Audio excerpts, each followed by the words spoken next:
In the 17 years since their release, fans seem to have landed on the general consensus that the Matrix sequels were kinda bad. Yes, of course. Even the movie's creators, the Wachowskis, have admitted to getting a little too esoteric at times. And enjoy enlightenment. But are these movies really all that bad? I submit to you, dear viewers, that the Matrix sequels actually provided us with a good bit of world building and developed a very interesting mythos around how the Matrix works. Cause and effect. And while there are certainly flaws, we could boil those down to just a few things that we really shouldn't let ruin an otherwise great pair of movies. Today, we're only going to be looking at one of those two films. So, without further ado, here's 3.5-ish things that would improve The Matrix Reloaded. Number 1. Better CGI. Yeah, let's get this right out of the way. Some of the CGI scenes in The Matrix Reloaded are so bad, they would give George Lucas nightmares. Not only is CGI used in places where wire work would have been a better looking, though admittedly more difficult to film, special effect, but the Wachowskis, for some reason, chose to zoom in on some of the worst, most plastic-faced early 2000s CGI moments. Keep that camera at a distance. CGI can be used well. In fact, many scenes that include it are done in a way where you don't even entirely know that it's being used. Even back in a time when computer-generated imagery hadn't gotten to the point of photorealism, it was still possible to do this right. Quick cuts and wide shots were your friend, not prolonged focus on rubber Neo here. Really, if the Wachowskis wanted to go the Star Wars route, they could release a Matrix special edition and change a lot of this. It's probably too late to get the actors back together and refilm it using wire work, but they could definitely get us some Avengers level special effects for shots like this. Or at least, pull the camera back a little. Number 2. A more climactic ending. I don't remember who said it, but I remember hearing back when Reloaded came out that it was a 90-minute action sequence followed by a 5-minute philosophy lecture. The problem is choice. Spot on. Look, I don't actually mind the architect. I mean, I do. I hate his smug, stupid face. But the thing is, we're supposed to hate him. He's not supposed to be a sympathetic character. But there is a certain love for villains that he should create in the audience. A good villain makes people hate the fact that they love him. Or hate him, but just be intrigued enough by him that they can't stop watching. But does the architect do this for us? Not really. But is that a fault in the character's writing? I don't think so. The architect, like all villains and really all characters, is a product of his context. The situation we see the character in is what really lets him or her shine. And the situation we see the architect in is, well, sitting in a rolling chair surrounded by TVs giving Neo a lecture on choice. And it isn't actually the lecture that's the problem. Lots of villains give their protagonists lectures.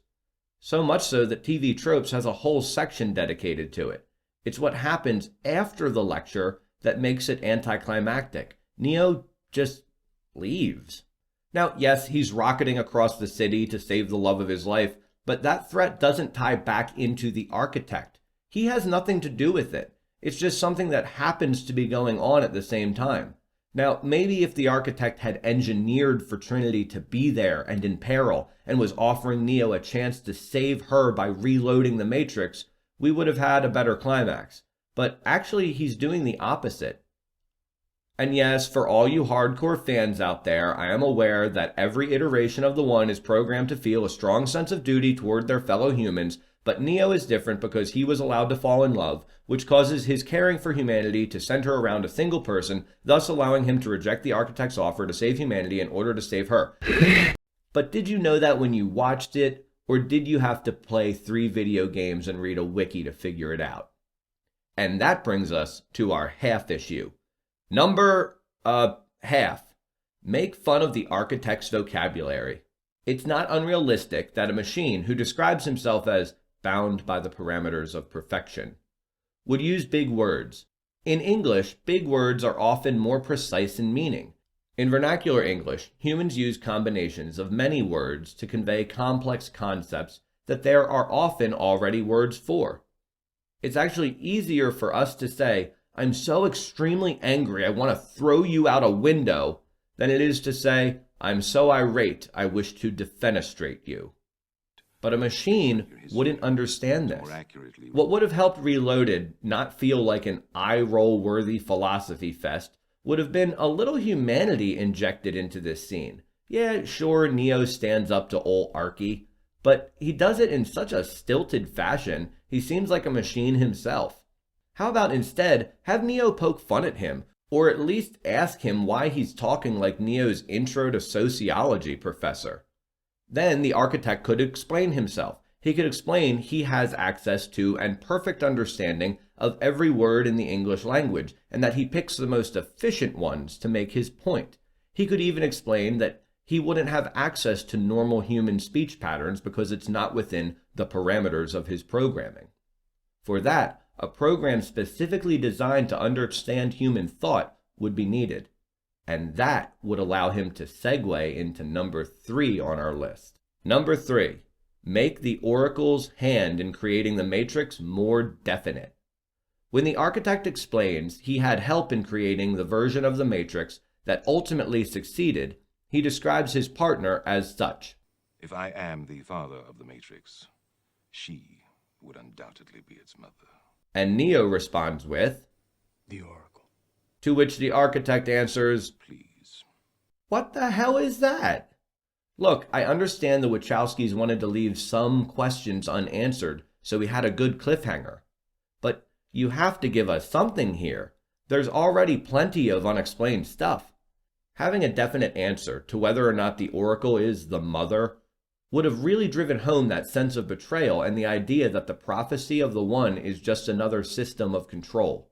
But hey, if we actually had the Oracle show up at the end and seem to be siding with the architect, or at least showing some sympathy for Neo's situation and her role in it, then maybe we would have had a climax that felt directly connected to the plot and Neo's overall role in it.